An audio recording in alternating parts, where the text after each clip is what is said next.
Bonjour à tous, bienvenue sur Coin Barça. Aujourd'hui, avant-match, Barça Retafe, 22e journée de Liga. C'est parti.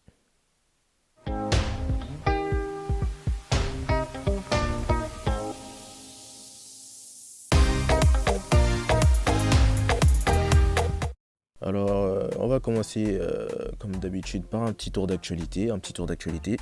Ce qui nous intéresse, c'est Inigo Martinez. Inigo Martinez qui est revenu de blessure et qui a obtenu le feu vert médical du Barça.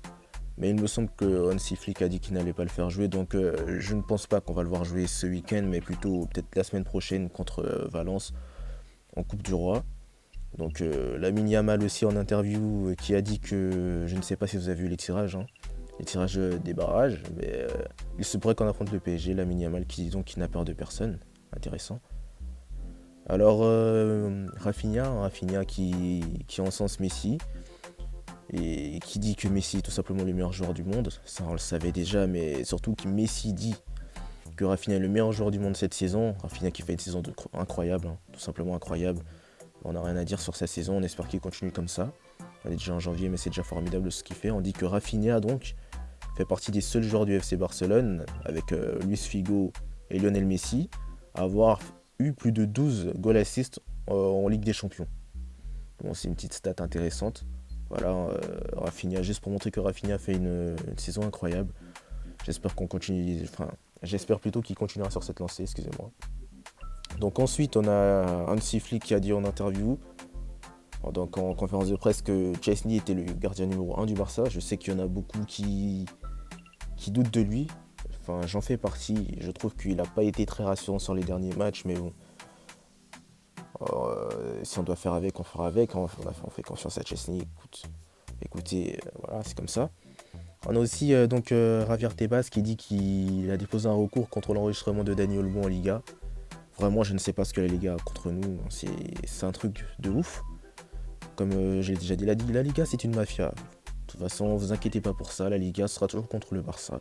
C'est un truc qui va pas changer, qui sera pas prêt de changer. Et c'est comme ça, on doit juste lutter contre cette Liga, lutter contre tout le monde. Mais surtout rester concentré sur les objectifs sportifs. La Liga et les titres. On a donc, le dossier Marcus Rashford qui est au point mort. Au point mort. Il n'y aura pas de Marcus Rashford de Barça cette saison. Donc il est plus proche de signer à Aston Villa. Et Ansu Fati qui n'a reçu toujours aucune offre pour partir en prêt ou être vendu.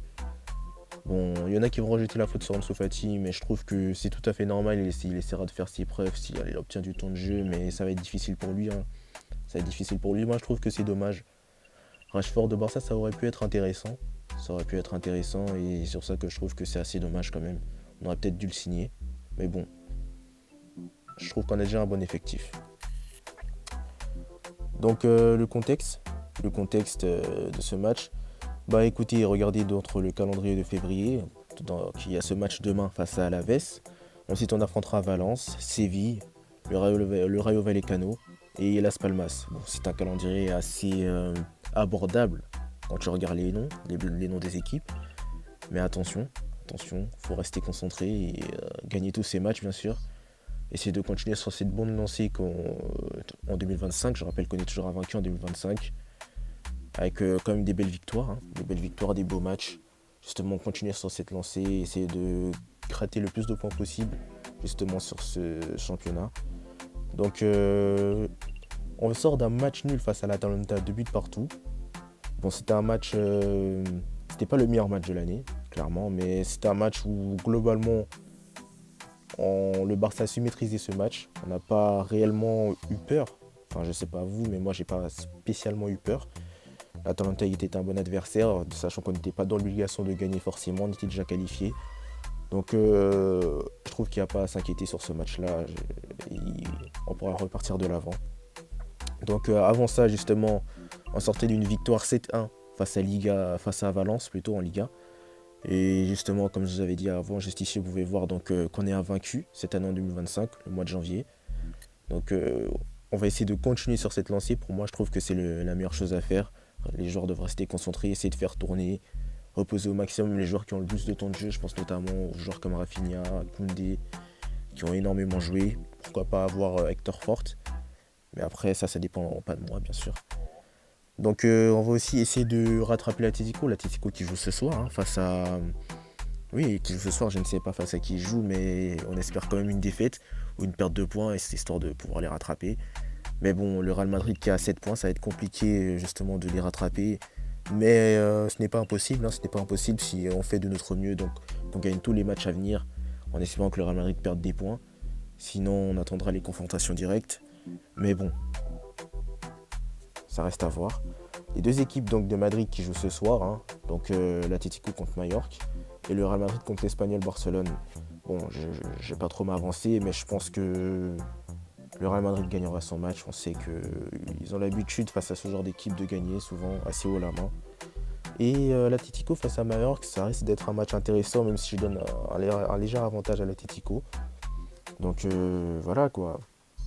Je trouve qu'on a perdu beaucoup de points justement dans cette période creuse qu'on avait vers novembre-décembre.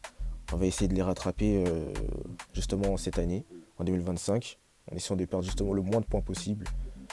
Donc concernant Alaves, je vais pas vous mentir, je regardais pas leur match, mais bon, ils sortent donc de 4 matchs avec une seule victoire. Donc c'est une victoire contre le Betis Séville, hein. Le Betis Séville donc on a affronté justement il n'y a pas longtemps. Et sinon que des matchs nuls ou des défaites. Enfin, il n'y a pas de défaite ici, à part contre Girona qui est une belle équipe, même s'ils font une moins bonne saison que la saison dernière. On se rappelle, oui, ils avaient battu le Barça. Mais sinon, c'est une équipe qui a des résultats un peu en dents de scie, qui ne va pas bien sur les derniers matchs. On peut le voir ici notamment. Bon, c'est une équipe qu'on ne va pas non plus sous-estimer parce qu'on se rappelle que quand on a sous-estimé certaines équipes, au final on a perdu. Je pense notamment à Las Palmas, les Ganes. Donc faut que les joueurs soient concentrés. En plus le match ce sera dans l'après-midi, 14h. C'est vrai que les matchs, l'horaire n'est pas exceptionnel, mais c'est pas une excuse. On va essayer de tout faire justement pour gagner ce match, pas chercher d'excuses, bien faire tourner, essayer d'avoir un score le plus large possible, histoire de faire tourner l'effectif. Ça fera toujours plaisir. Et donc on pourra avoir peut-être des nouveaux visages, Pablo Torre, notamment des joueurs qui ne jouent pas beaucoup. Ouais, voilà donc Alaves qui est justement très proche de la zone rouge en Liga. Donc normalement ça devrait être un match assez facile si on se fie à ce classement justement. Donc Alaves c'est plutôt un adversaire qui réussit au Barça. On peut voir sur les 5 dernières confrontations. Donc on a perdu un seul match, même pas je pense. Ouais, que des matchs nuls ou des victoires. C'est une équipe qui réussit assez au Barça, hein. Je trouve que on a rarement perdu des points contre eux. Justement, vous voyez 3-0, 3-1, 2-1. Voilà, c'est une équipe qui réussit. Je pense que c'est pas demain que ça changera. Bien sûr, j'essaie pas de me porter l'œil. Mais normalement, si l'équipe reste concentrée, si tout se passe bien, normalement le Barça ressortira vainqueur. On va essayer de rattraper justement l'écart qu'on avait. Donc sur la compo, alors voici ma compo. Donc une compo où il n'y a pas trop de changements. Donc Lewandowski sur le banc. Voilà, je trouve que Lewandowski, il manque un peu de jus, il ralentit le jeu du Barça. Je trouve que le mettre sur le banc, ce serait pas forcément faire du mal à l'effectif.